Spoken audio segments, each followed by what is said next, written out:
Hi, my name is Veronica Hess, and for my narrative speech, I'm going to talk about my supervisor. In my audience, I have my Uncle Leon, my Aunt Vaughn, my mother Annette, my friend girl Vaughn, and my boyfriend Dave. I decided to talk about my supervisor, her battle with cancer.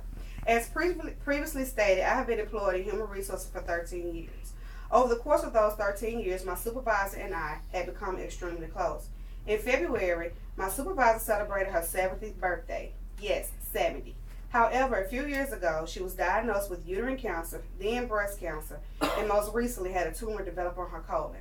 My supervisor and I often talk about her medical struggles, and she has become an inspiration to me on so many different levels. First and foremost, her faith never wavered. Not once did she complain, and never did she question God.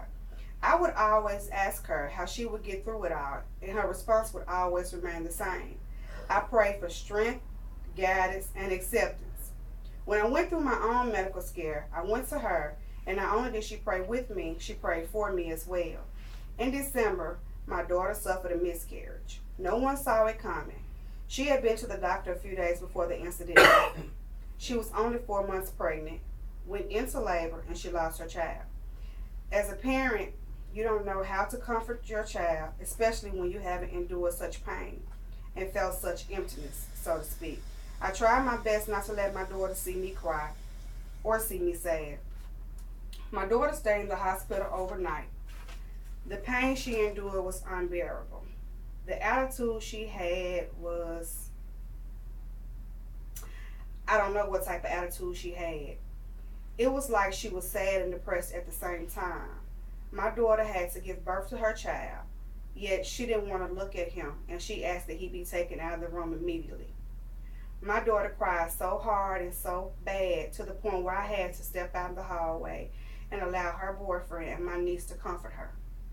Once I was in the hallway, I broke down immediately. However, her pain was felt throughout the hospital. One of the attending nurses cried with me. The doctor came in and sat with us as a family and prayed with us as long with other members of the medical staff. My daughter went into labor at midnight. Hours later, I called my supervisor and told her what happened. She sent out her condolences and she said, Monica, if you need anything, let me know. I said, you know what? As a matter of fact, I do. I need for you to pray with me, for me, and especially for her. She prayed right there and right then. The strength of her prayer and her positive attitude she had, I felt it. My daughter couldn't hear the conversation, but I know she felt it.